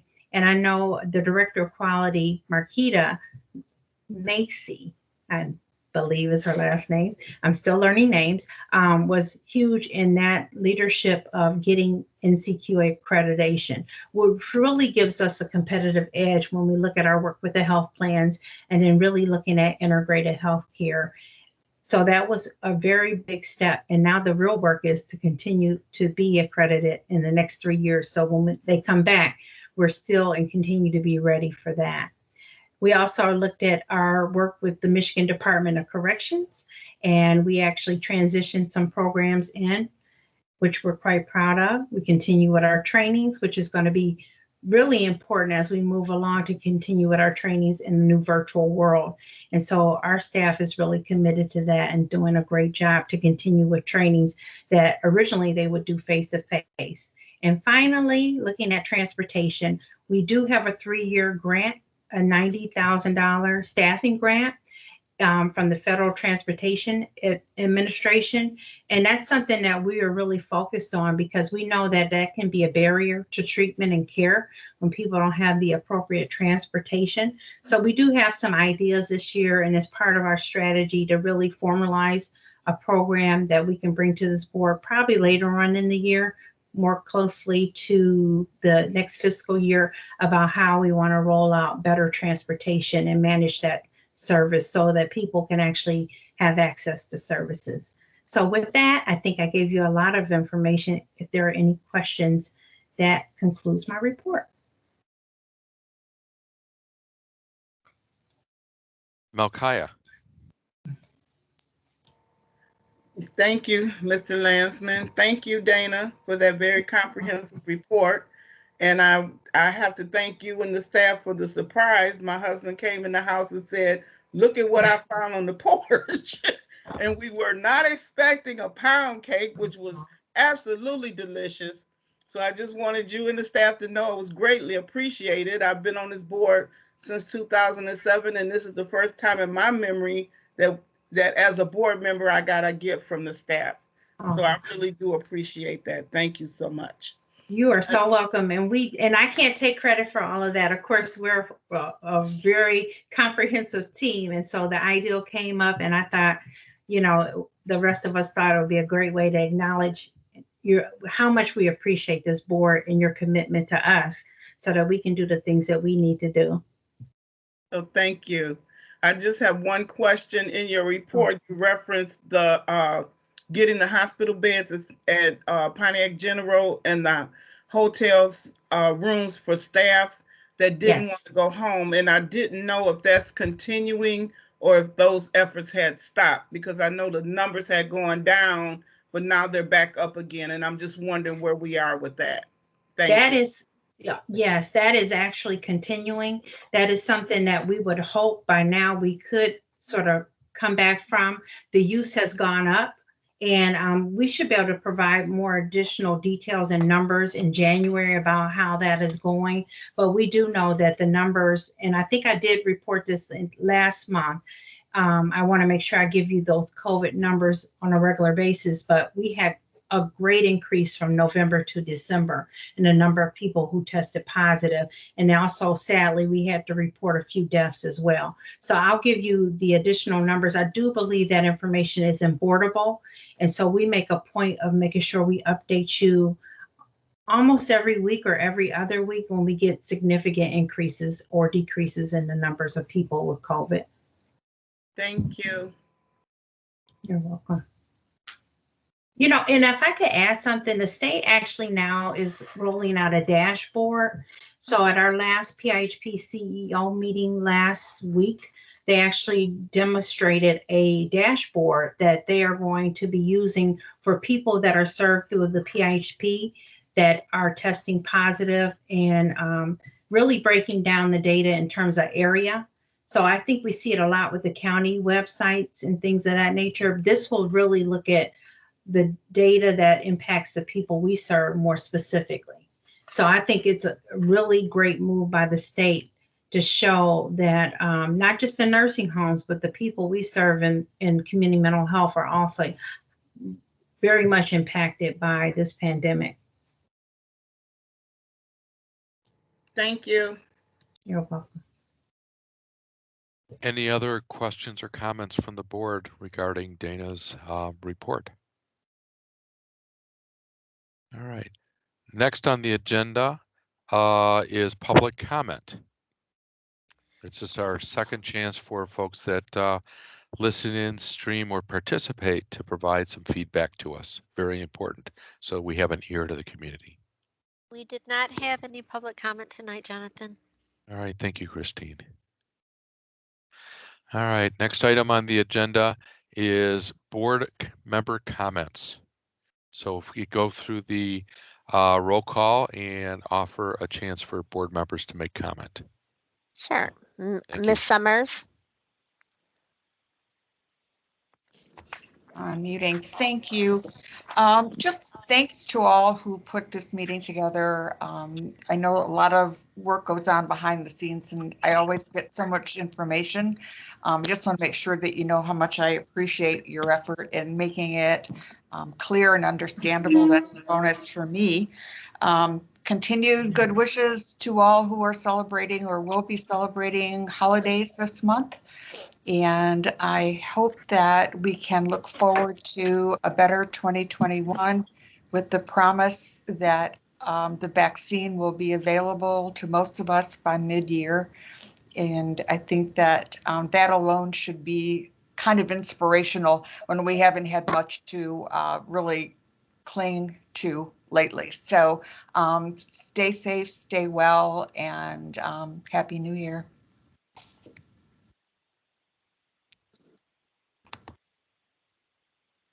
Mr. Furman. Yes, I'd just like to echo Melchiah's comments. Thank you to the OCHN staff for the wonderful dessert.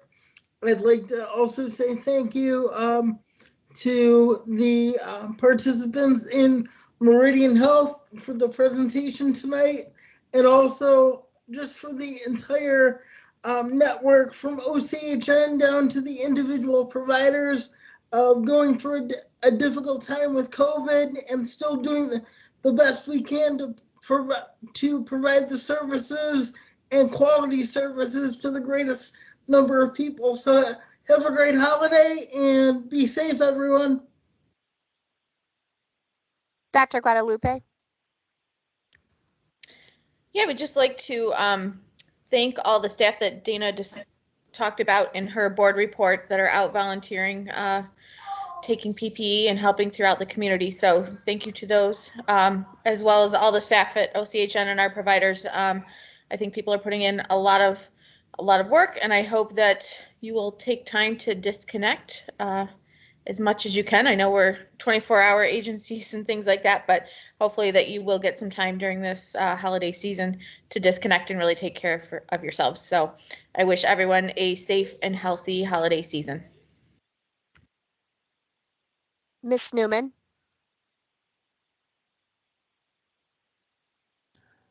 Thank you. I've been thinking a lot about the fact that it's December. And the way that this year started out, I had no idea that we were going to have to go through the things that we went through. And I appreciate so much the staff at OCHN and the staff of our provider network for how we were able to be nimble enough to continue to provide the much needed support to the people that we serve. And it was so much happened. Dana talked about most of it in her report. So much happened this year. I just would be remiss if I didn't thank Anya and the rest of the leadership team. We went most of this year without a permanent CEO. It was just so much uncertainty, but the staff stepped up and did an outstanding job. And I know that Anya didn't do it alone, but my heart is really full. I'm proud to be a part of this organization in so many different ways. I'm on the board, but I also work for one of the core agencies. And I just know that lives are being enriched in ways that we may not ever hear. So I wanted to close my comments with a tribute to the staff and a tribute to this board and a tribute to the core agencies for all of the hard work that we did this year. We don't always agree. We don't always like the way that things go, but we still keep coming back. We still keep plugging along. We still keep showing up and doing the real work of what needs to be done. So I just want to sing a little bit of this song especially for the board and the staff. There's a hero if you look inside your heart. You don't have to be afraid of who you are. There's an answer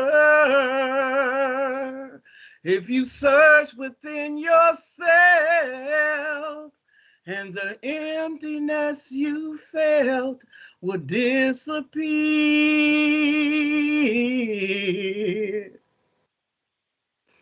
And then a hero comes along with the strength to carry on.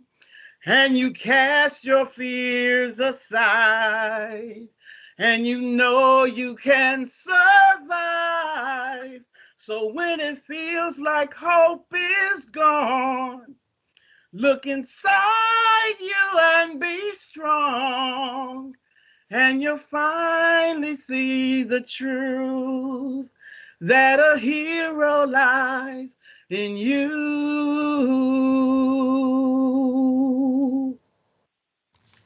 And then a hero comes along with the strength to carry on, and you cast your fears aside, and you know you can survive. So when you feel like hope is gone, look inside you and be strong, and you'll finally see the truth that a hero lies in you. Happy holidays, everybody.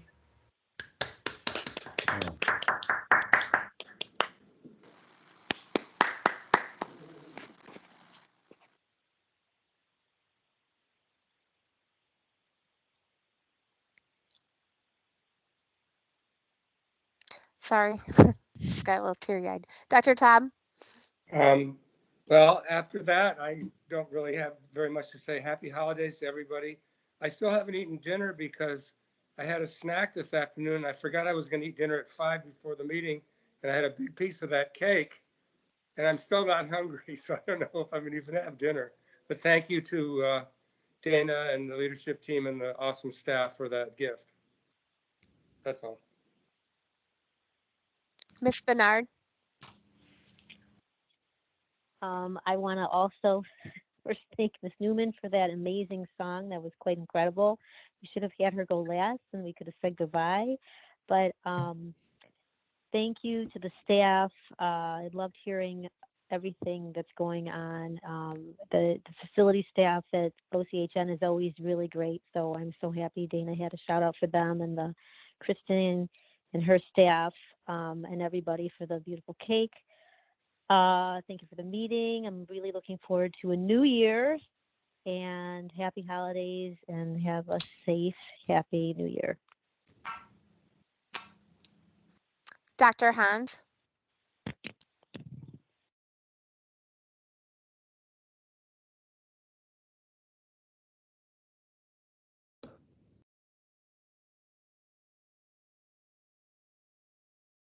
I'm not sure if your mic is on.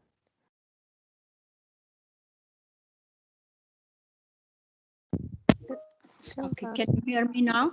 Yes. Yep.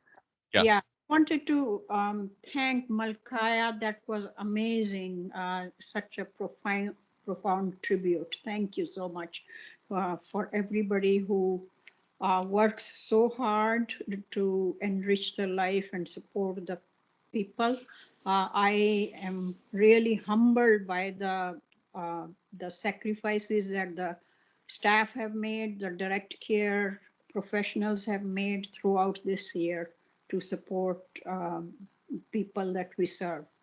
The cake was such a surprise, and I want to thank Dana and the whole team, her team, for this gift.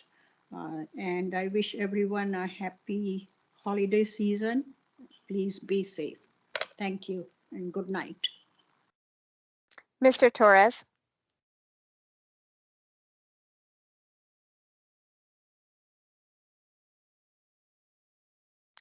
You're still on mute, Mr. Torres. Sorry. Okay. There we go. But thank you, Malkaya. That was beautiful. I didn't know you were that talented. So thank you for doing that for us. And I too want to thank everybody for the leadership and staff for the beautiful cake. This is the one everybody's talking about here. Really comes from Nothing Bunt Cakes, and apparently they're in Rochester and Troy. So it seems like it's a local business. So support our local businesses. And my daughter my first grader already got into it. So I haven't tried it yet, but it looks really good. But I know she enjoyed it. Merry Christmas, Happy New Year to everybody, and here's looking forward to a better 2021. Thank you. Mr. Lindemere?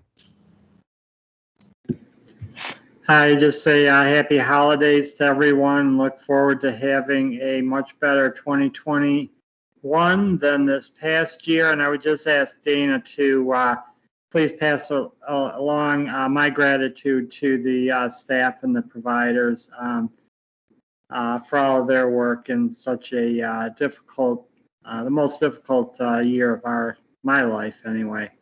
I really appreciate the efforts of the staff at OCHN. Thank you. Miss Root? Yes, I'm also not sure how to top Miss Newman. That was a beautiful song. Thank you for singing that. I just want to thank everyone for the information that was shared tonight. I was really moved by Ivan's story and the information that Meridian Health shared as well. And I also want to say that I feel so humbled and proud to be a new member of this team. I'm just so blown away by how dedicated all of the OCHN staff members are, and the fellow board members and the providers. It's very encouraging for me to see all of the work that everyone is doing and how you really stepped up to the plate this year. So thank you and happy holidays. Miss Mamie Dyer. Yes, Melchiah, thank you for that beautiful tribute. What a really nice gesture that really can't be, not that it's competition, but that really can't be competed with. It was beautiful. So thank you so much for that. And to Dana and the entire staff, thank you again for all of your hard work, everybody's sacrifice, and for the lovely gift. It was a really nice surprise to come home to today, given everything that's just been going on. It's, it's an understatement that it's been a tough year for everyone. So such a gesture is really, bigger than it seems. It's not just a cake, it's really appreciated. And just everybody, happy holidays, happy new year. Here's looking forward to a much better 2021. And I look forward to having an additional year with everybody and to kind of fall into my own with this board after my first year. So thank you, everyone. Mr. Landsman. Thank you.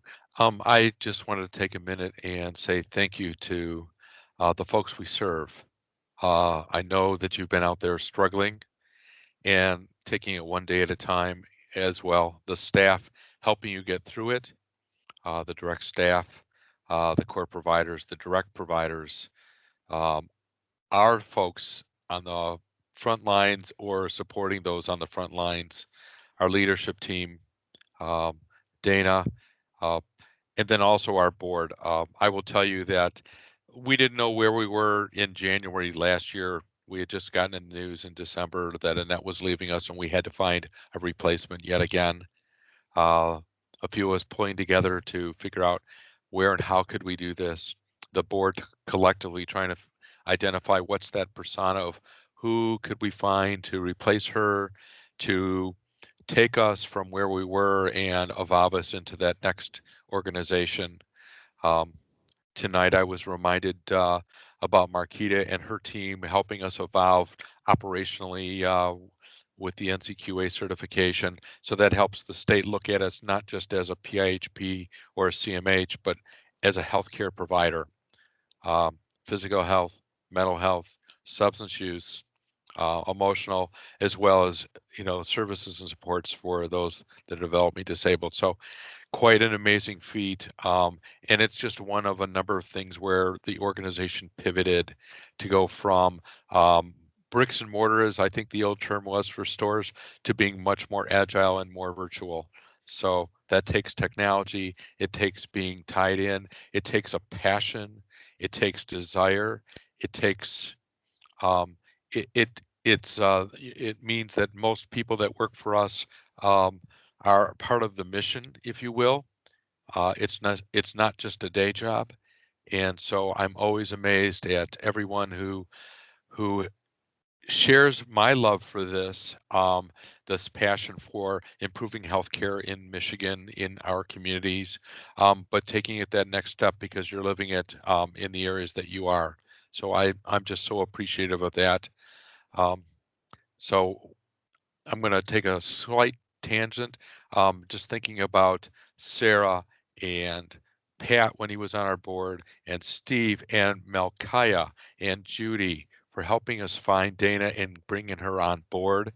We would not be where we're at without this collective team. We are very different people, but we worked very well together to get that person being Dana and bringing her on. So we are positioned for this coming year, because I can't imagine it being worse. We've got vaccines coming our way.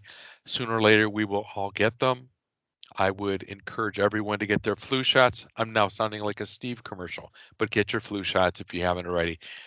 When it's your turn in line to get the vaccines, get them no matter which one it is. Get both, get the series, however they're doing it. But just stay safe, make yourself safe. And in the interim, keep wearing your masks, keep maintaining that social distancing. We will get through this. Someone once said, if you're marching through shit, and excuse my language, then the only answer is keep marching. Sooner or later, you will march out of it. And I happen to believe that. So we are doing that, and I really appreciate it. Thank you, board, for being so involved and so dedicated. I'm sure no one told you this was just one meeting a month, but you probably didn't believe it, but it is 3, it is 4, it is 10, 20 hours a week just on the side for us.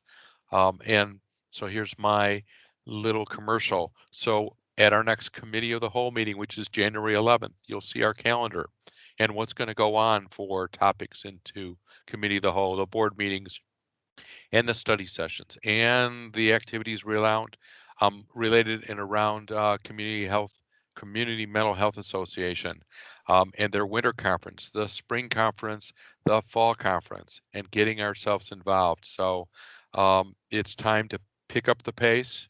I don't want to say it has been a rough year, but we've had it easy because we've been virtual. So now it's time for us to focus on how do we help ensure the stability and the growth of OCHN. So as a board, I'm hoping we will re-energize ourselves that much more than we have so far.